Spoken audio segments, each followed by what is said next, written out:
Rocktown interview, scene 1A, take 1. My name is Ismael Velasco. My nickname is Dial. I was not born here, but I was raised here all my life. My name is Larry Gonzalez. My nickname is Larry Love. I was born in Rocktown, 1954, in the house. My name is Luis Sanchez Munoz. My nickname's Bomber. I was born in Rocktown on Santo Domingo Street. Lived there all my life. My name is Alfred Hernandez Zamora. I was born and raised in the house. I was born there. It was 1841 Elder, and they used to just call me Big Al. My name is Frank Hernandez, and I was born in Los Angeles, and I was raised in Duarte all my life, and my nickname is Chito. I've lived in Rocktown 22 years before they tore it down for the freeway. I lived in Rocktown 22 years. Graduated from Duarte High in 1970. I was born in Rocktown, and I lived there till I was about 8 years old, and then I moved to Los Angeles with my parents, and I would come on the weekends and summertime with my grandparents, and then I came. Actually, I went to high school in Monrovia because we didn't have a high school when I was gone in 1956. We didn't have this high school? In Monrovia, we went to school in Monrovia. Everybody from Duarte went to school in Monrovia. Yes, I was actually born in Mexico. When I was picking grapes in Fresno, and came back down here to Duarte when I was about 4 years old. Started at mandatory school when I was 6 years old, all the way from kindergarten to 8th grade. Then I went to Duarte High School and graduated here in 1966. I lived with my parents. We lived at 1522 Flower Avenue. And then from there, the freeway took our property, took the store. They used to live same side of the street there, the 210.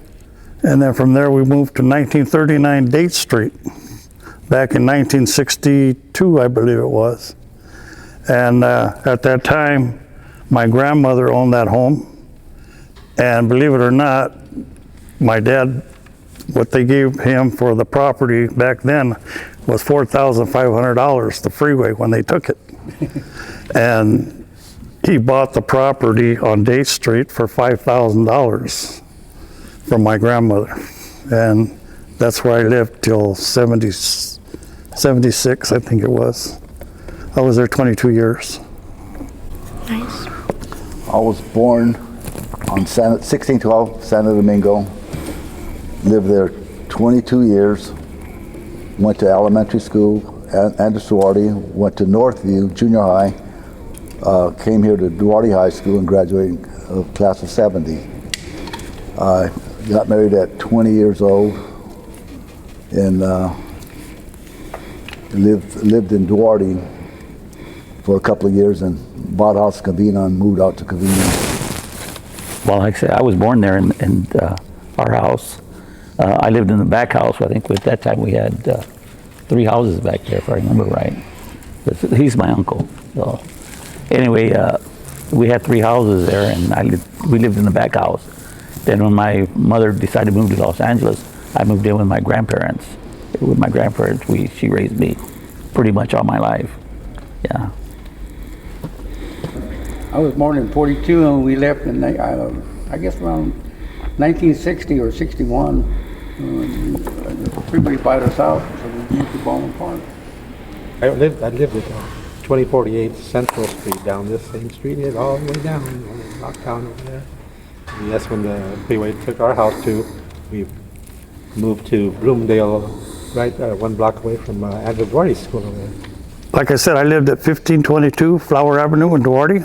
The freeway took our home. As a kid, we didn't have a restroom. We had an outhouse. So if you had to go to the bathroom, you had to walk, I'd say about 100 yards, 100 feet to go to the restroom. And if it was raining,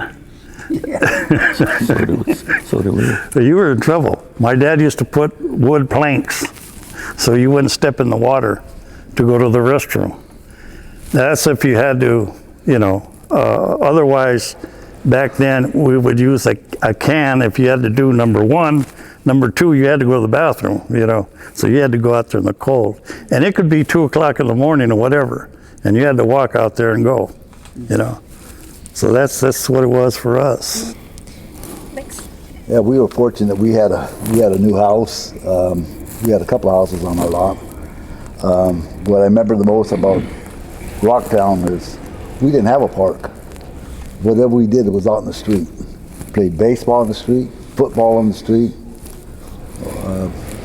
We did what we had to do to enjoy our kid life. Every Sunday was a get together with my family.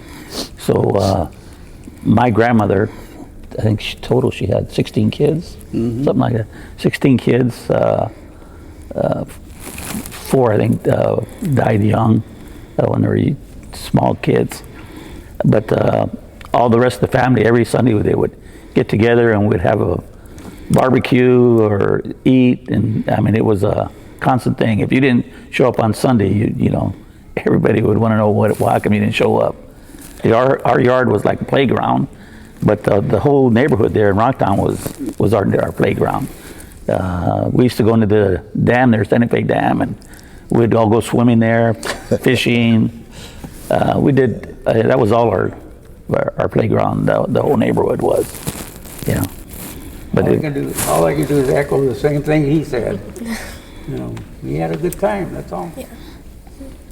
My memories are really just, we're such a close-knit, you know, neighborhood. Everybody knew everybody, and just typical young mischievous kids doing, you know, stupid things all the time, you know, just fun things and stuff. And, you know, everybody had, you know, chickens, geese, goats, and, you know, dogs, animals, there's rabbits and stuff. And just good old times in the neighborhood. And I just remember really like, I think we burned our own trash, I think, in those days, and stuff, and our own property and stuff.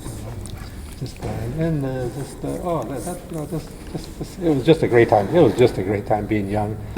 As kids, we'd get inner tubes.